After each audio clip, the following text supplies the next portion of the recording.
So, Steve, what's the verdict? What did you make of your team's performance today? Well, I think it was two halves, wasn't it, Andy?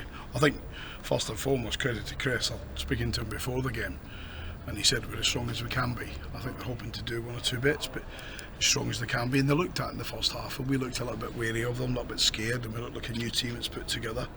Obviously, we changed that a little bit at half time to be more solid and getting on the ball more and have more of the ball. I think we did that. I think probably the second half it's harsh on us to concede the end, but if you make a big error goal, you're going to concede a goal. So, but it's a type of opposition we want to play, because I believe in these games we'll learn a lot more today than the 4 or 5 games we've just won, or the 1 or 2 we might win in the next week or so. We've learned a lot today.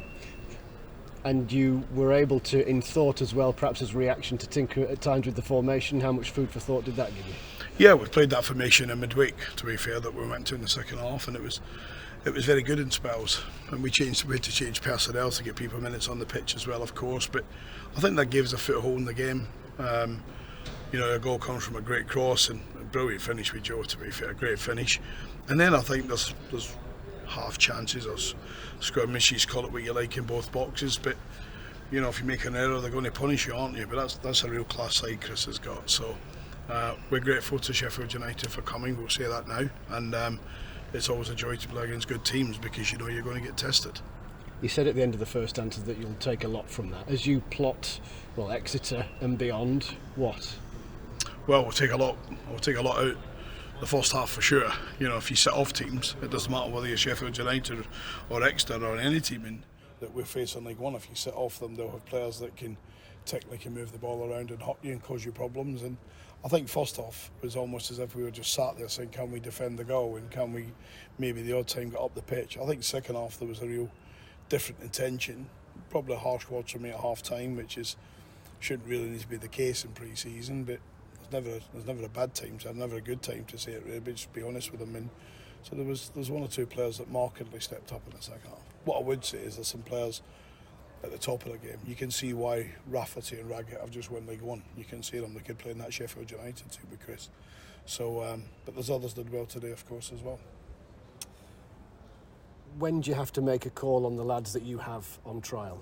The plan is we'll go through to Grimsby on Tuesday, then make a call.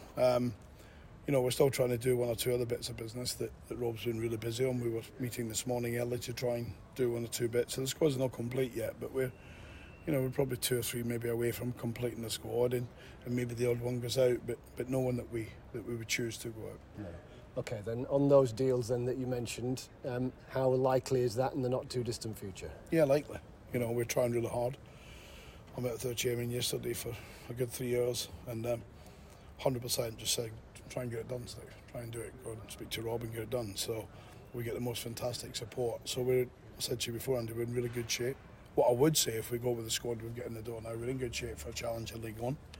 We're just trying to add 1 or 2 little bits that may just be the icing on top of a cake, which is the squad we've assembled. We've got a really good squad. I wanted Sean McWilliams on the pitch today, but there was physically just nowhere to put him at the end. I'd give him a word to the 2 young trialists, and it was good to get Clark Harris 45 minutes, which was the plan when he trained properly for the first time on Thursday. So we've got good things to come as we lead up to Exeter. So yes, with the vast majority of your recruitment drive done, what more position-wise are you looking for? Yeah, I think we'd like a creative in the whole 10 diamond, call it what you like, and more of a creative player in there, just to add to what we've got. We've got power and pace in there and strength. We've certainly got good options in the attacking area with Jordan, Clark Harris. I thought Youngie Sapper, when he came on today, like more like the boy I've seen it. It's down the road at Forest, strong, physical, scores a goal. He didn't get a chance today, but if he gets chances, he'll score. So we're in really good shape, Andy. So it's a bit fine tuning, probably middle of the park for a couple. Well, Carrie,